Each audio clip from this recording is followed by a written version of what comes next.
Chapter 7. Dal didn't see many girls. Boys got into a lot of trouble in school. He had assumed that Willow was some kind of nickname. He figured it was really Will-Low, which might have been gang slang. Instead, seated across from him had been a 12-year-old girl. There was something not right about her. He could see that from the beginning. Her eyes darted around his small room and then came to rest on his stomach, which was rude. He knew he was sweating, which was just part of who he was.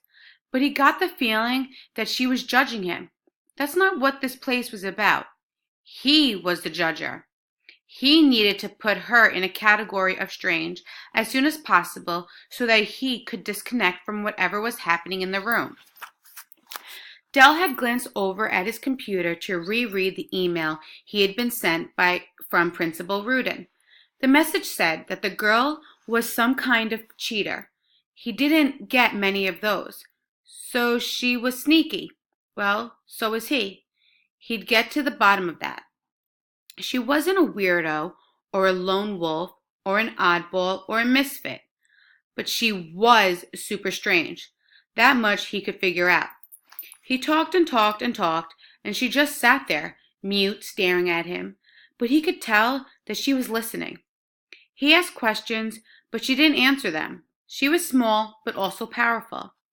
She had some kind of energy or aura that was different. None of his tricks, if you could even call them that, worked.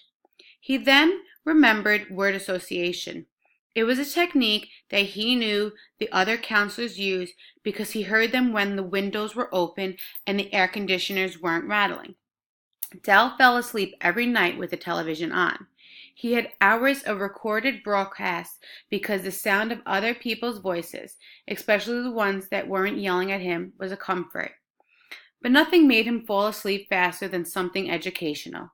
And that is why, as the hour got late and Dell was looking to pack it in, he often went to the most boring thing that he'd ever recorded, a wildlife documentary on the animals of Madagascar. Scientists had made the show. It was filled with facts and feelings, two things that Dell could live without. If he was going to actually watch a nature documentary, the only kind that he could suffer through was one where a fierce predator took down a wild-eyed furball. But he liked it when the furball could see it coming. A good chase with a few near misses added tension to the eventual crime scene.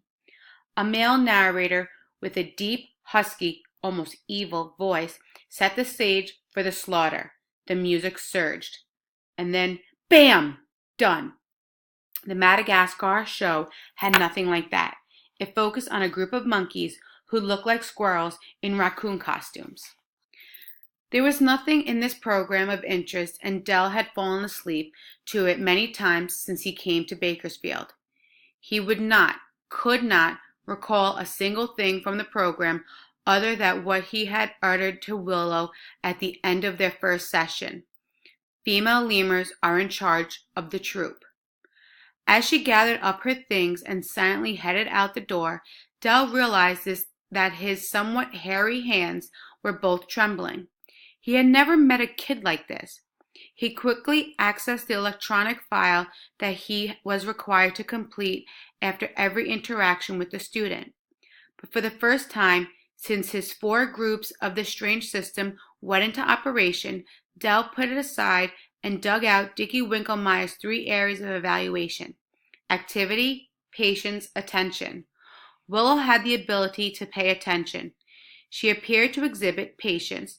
She had listened to him drone on the first half of the appointment, but he could not rate her activity level. Dell copied a paragraph from one of Dickie Winkleman's old files. It had been written for a kid named Wesley Ledbetter. Dell wondered if Wesley's problem was that his name sounded like bedwetter.